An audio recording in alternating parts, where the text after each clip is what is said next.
pasasalamatan ang Allah subhanahu wa ta'ala. Ang ibig sabihin ng alhamdulillah, ito ay pagpupuri sa nag-iisang tagapaglikha ang Allah. Ang lahat ng pagpupuri at pasasalamat ay tanging nauupo lamang sa Allah subhanahu wa ta'ala. Bagamat tayo ay galing sa iba't ibang tribo, ay mainam na ating ulit-ulitin ang kadakilaan pagpupuri sa Allah subhanahu wa ta'ala. Ang Allah, ito ay pansariling pangalan ng lumikha. Siya ang lumikha ng kalangitan at kalupaan. Siya ang nagbigay buhay sa atin at babawi ng buhay. Ang Allah ang tanging hukom at hari sa araw ng paghuhukom.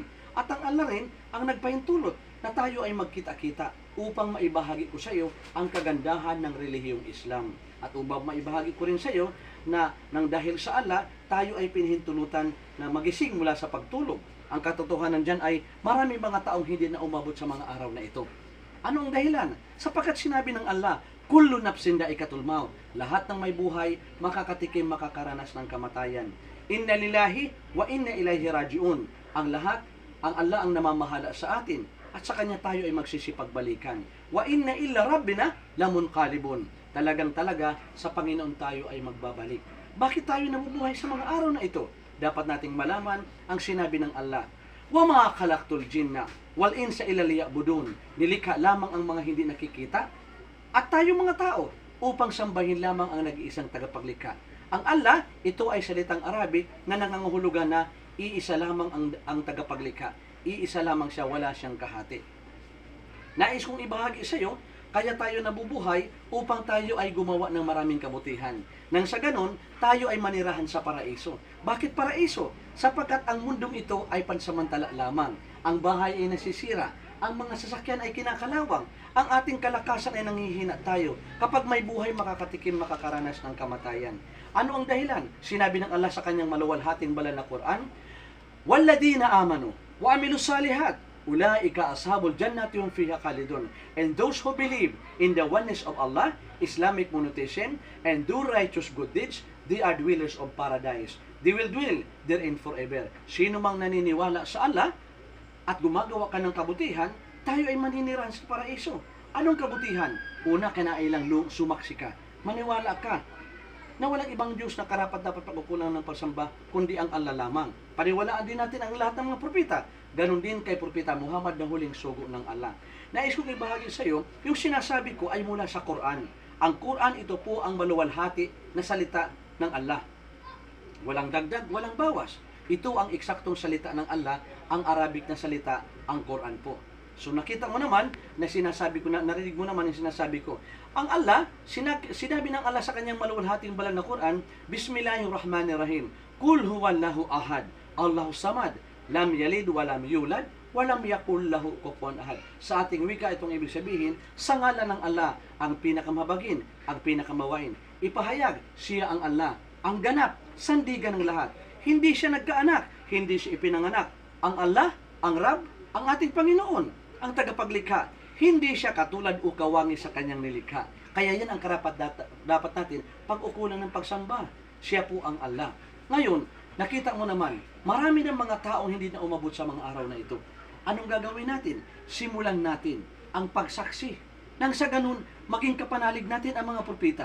Nang sa ganun, dumating man sa atin ang katapusan ng ating buhay, manirahan tayo sa paraiso. Ipinangako ng Allah. Sino mang magsabi mula sa kaibuturan ng kanyang puso ang ganito, La ilaha illallah, walang ibang Diyos maliban sa Allah.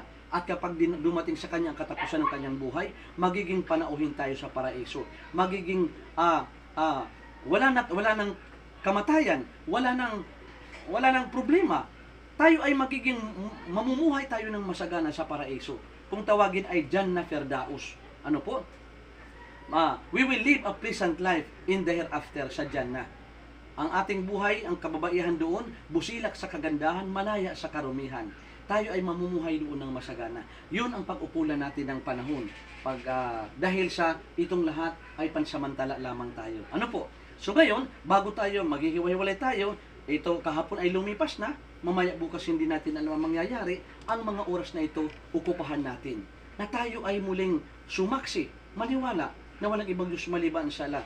Mula ngayon hanggang sa huling hibla ng ating buhay, sumunod tumalima sa utos at batas ng Allah sa pamamaraan ng propeta, nang sa ganun magtagumpay tayo dito sa mundo sa kabilang buhay. Ipagbawal sa atin ang impyernong apoy at manirahan tayo sa paraiso. Anong gagawin natin?